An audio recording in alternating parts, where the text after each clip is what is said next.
Today, we're digging into a piece of tech that's supposed to make our roads safer. But what if it's hiding a risk, one you literally can't see? Okay, so you've probably seen these, or at least heard about them. We're talking about those inward-facing AI cameras, like the ones from Litex. They're in millions of trucks and commercial vehicles, and their job is to watch drivers for things like drowsiness or distraction. On the surface, it's all about safety. But here's the twist that brings us here today. What if that very tool, the one designed to protect, is creating a totally different kind of danger? A danger that's completely invisible. So, let's get into how this tech actually works and where this hidden risk might be coming from. To really get what's going on, we first have to understand how these cameras are able to see a driver's face, even in total darkness. Well, the secret ingredient is near-infrared light. These cameras blast the driver's face with high-powered infrared LEDs 24/7. This lets the AI get a perfect picture day or night. But it also means that for their entire 8, 10, sometimes even 12-hour shift, that driver's just being bathed in this invisible radiation. So you might be thinking, okay, invisible light. What's the big deal? Well, it turns out the specific kind of infrared light they use is where the real concern starts to build. We're talking about something called IRA, or near-infrared radiation. Now think of it as a type of light that's on a wavelength our eyes just can't detect. But, and this is the crucial part, it slices right through the front of your eye and gets focused directly onto the super-sensitive tissue at the very back, your retina. And the fact that it's invisible?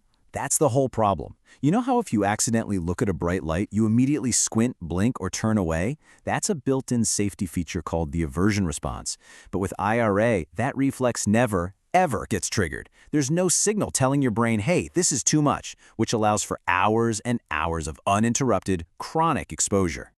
So here's how the damage can happen. The IRA light sails right into the eye, totally undetected. Your eye doesn't blink or look away. All that energy gets absorbed, and it slowly turns into heat inside the delicate tissues of your lens and your retina.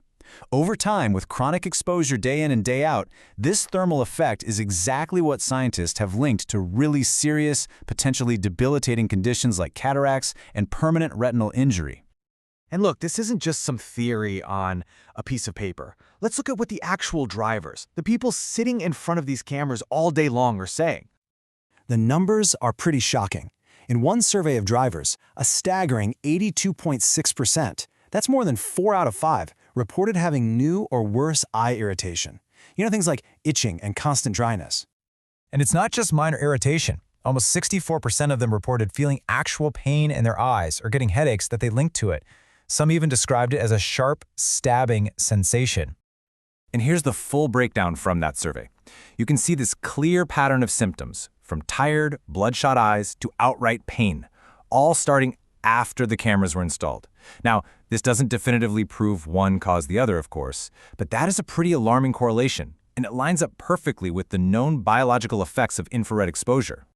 Okay, so if these risks are known, there have to be safety standards to protect people, right? Well, yes, but there's a giant loophole you could drive a truck through. The main international safety standard for this stuff is called IEC 62471. It's the rulebook that sets the exposure limits for lights and lamps to prevent this kind of harm. It's supposed to be the gold standard for safety. But right there, buried in the text of the standard itself, is this massive exception. It says, and I'm quoting, that the safety limits do not apply to people who are photosensitive or are taking photosensitizing medications. Basically, the safety guarantee has a giant asterisk, and a whole group of people are not covered. And just look at this list of what makes you photosensitive. We are not talking about rare, obscure drugs here. We're talking about some of the most common medications in the world. Antibiotics, antidepressants, anti-anxiety meds, blood pressure pills. Millions upon millions of people take these every single day. For this huge part of the population, the established safe limits for IR exposure might be useless.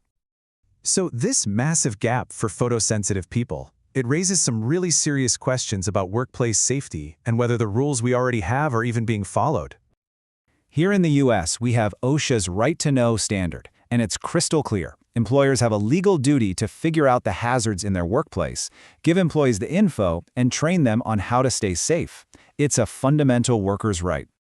Which brings us to a huge question. Infrared radiation is a known hazard. OSHA says you have to train employees on known hazards. So why are drivers reporting that there has been zero training on these cameras, on the IEC 602471 safety guidelines, or, crucially, on the extra risks for anyone who might be photosensitive? And that leads to the next big question, this one for the manufacturers like LiteX. Where are the studies? Specifically, where are the long-term human studies for this very specific type of exposure? Being blasted at close range for an entire 8-hour shift day after day, has that been proven safe for everyone, especially for that massive photosensitive population the safety standard just ignores? So, based on everything we've seen, there seems to be a pretty clear set of steps needed to start fixing these potential safety gaps. So what's the game plan? First, regulators need to create specific safety standards for these in-car IR systems, and they should be aiming for the absolute highest safety rating, known as non-risk. Second, we need real, independent, long-term human studies to figure out what the actual risks are. Third, OSHA's right-to-know law isn't a suggestion. It needs to be enforced with real training for every single driver. And finally, we need transparency from manufacturers and employers about exactly how these devices work and what their safety data really shows. And that really leaves us with one final big-picture question. This technology was invented to solve a very real safety problem. But in the rush to roll it out, are we absolutely sure we're asking the right questions to make sure the cure isn't causing a whole new invisible disease of its own?